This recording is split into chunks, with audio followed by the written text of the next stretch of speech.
Dans cette vidéo, nous allons analyser pourquoi les politiciens en Russie ont commencé à supplier pour mettre fin à la guerre. Ici, l'économie russe peine à supporter le coût de la guerre encore longtemps, ce qui représente une catastrophe imminente alors que la pression des élites augmente et que le contrôle de l'État s'affaiblit.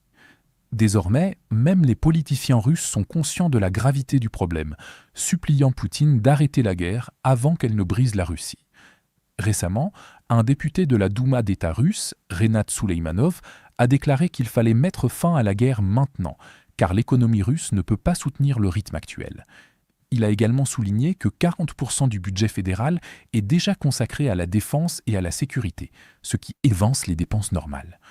Les dépenses de défense alimentent aussi l'inflation, officiellement à 5%, et obligent à réduire les dépenses civiles.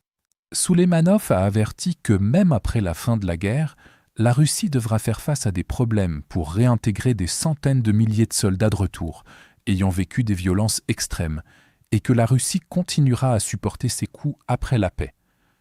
En raison de la combinaison des problèmes de budget, de main-d'œuvre et d'infrastructures, l'économie russe peine à soutenir la guerre à cette intensité. Il est à noter que les pertes russes ont dépassé 1 400 000 victimes dans la guerre, morts et blessés compris, selon l'état-major général ukrainien. C'est crucial, car cette année, la Russie n'a pas réussi à recruter autant de soldats qu'elle en a perdu chaque mois, ce qui signifie que la taille de son armée est désormais en diminution.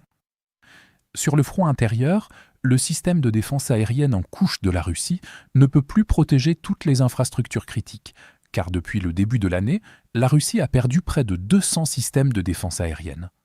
Cela laisse les raffineries et les infrastructures d'exportation russes sans défense face aux frappes ukrainiennes. L'Ukraine a exploité cette faille et a réduit la capacité d'exportation de la Russie, l'obligeant même à importer des produits pétroliers finis. À cause de ces frappes, les revenus pétroliers de la Russie s'effondrent, ce qui explique pourquoi les responsables russes avertissent que le rythme actuel n'est pas tenable. Dans ce contexte, Zelensky a envoyé une lettre ouverte à Poutine, mais le message visait en réalité l'élite russe, épuisée par la guerre, qui dispose d'argent, de réseaux et d'un accès institutionnel, ce qui les rend dangereux pour Poutine. La proposition de rencontre faisait partie de la tentative de Kiev de mettre en lumière les faiblesses économiques de Moscou et de prouver que la Russie n'est pas invincible, comme l'a également montré l'apparition de critiques virulentes de la part de responsables russes. La lettre visait à attirer l'attention de l'élite russe sur le fait qu'elle perd des milliards de dollars à cause des saisies d'actifs et des sanctions, et à leur faire percevoir la guerre comme une menace financière personnelle et non plus seulement comme un fardeau national. En conséquence des problèmes économiques et liés à la guerre, Poutine perd lentement le contrôle du récit et des attentes de l'élite, sans pour autant perdre nécessairement le contrôle de l'État. Les responsables et les chefs d'entreprise constatent de plus en plus que les événements se déroulent indépendamment des décisions de Poutine, ce qui suggère que le Kremlin a perdu la main sur la définition de l'avenir du pays et que la pression monte parmi les élites. Ce changement est alimenté par le coût croissant d'une guerre, qui à l'origine devait être une victoire rapide, mais qui est devenue impossible à ignorer pour les Russes. L'élite économique russe réclame davantage de prévisibilité, car les sanctions occidentales les ont forcés à rapatrier leurs actifs en Russie, et ils ont dû assister à la confiscation de 5 000 milliards de roubles d'actifs privés au cours des 3 dernières années. Pour cette raison, ils souhaitent de plus en plus des règles claires, des droits de propriété renforcés et une confiance dans l'avenir économique du pays, qui se détériore à cause de la guerre économique. Parallèlement, le contrat social informel entre l'État russe et la société s'est effondré, car auparavant, le gouvernement s'abstenait en grande partie d'intervenir dans la vie privée des citoyens en échange de leur passivité politique. Aujourd'hui, cet arrangement a été remplacé par une répression accrue, la mobilisation et un contrôle étatique grandissant, les restrictions généralisées d'Internet en étant l'un des exemples les plus flagrants. En conséquence, le Kremlin se retrouve pris dans un cercle vicieux autodestructeur, et le système actuel ne peut perdurer que tant que Poutine reste au pouvoir. Pourtant, chaque mesure qu'il prend pour le préserver et le renforcer accélère en réalité son déclin à long terme. Globalement, les pressions auxquelles la Russie est confrontée ne se limitent plus au champ de bataille, mais se sont également étendues au front intérieur.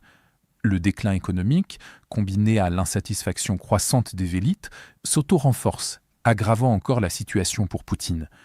Plus Poutine prolonge la guerre, plus celle-ci devient la force qui affaiblit la Russie de l'intérieur. Pour regarder les images de combats non censurées que nous avons utilisées dans ce reportage, consultez notre carte interactive de l'actualité. Ici, nous ne sommes pas limités par les politiques de YouTube, et nous pouvons enfin vous montrer la version complète et non coupée de ce qui s'est réellement passé. Mais ce qui est encore plus important, c'est que cette carte vous donnera accès à toutes nos analyses des événements majeurs, bien au-delà de ce que nous pouvons inclure dans nos courtes vidéos quotidiennes. Enfin, nous lançons officiellement la deuxième génération de notre carte interactive. Ce que vous voyez à l'écran en ce moment est une version considérablement améliorée et bien plus puissante de la carte, avec encore plus de fonctionnalités avancées et d'outils d'analyse de l'actualité. Pour célébrer le lancement de la nouvelle carte, nous lançons également une promotion de 50% sur tous les abonnements.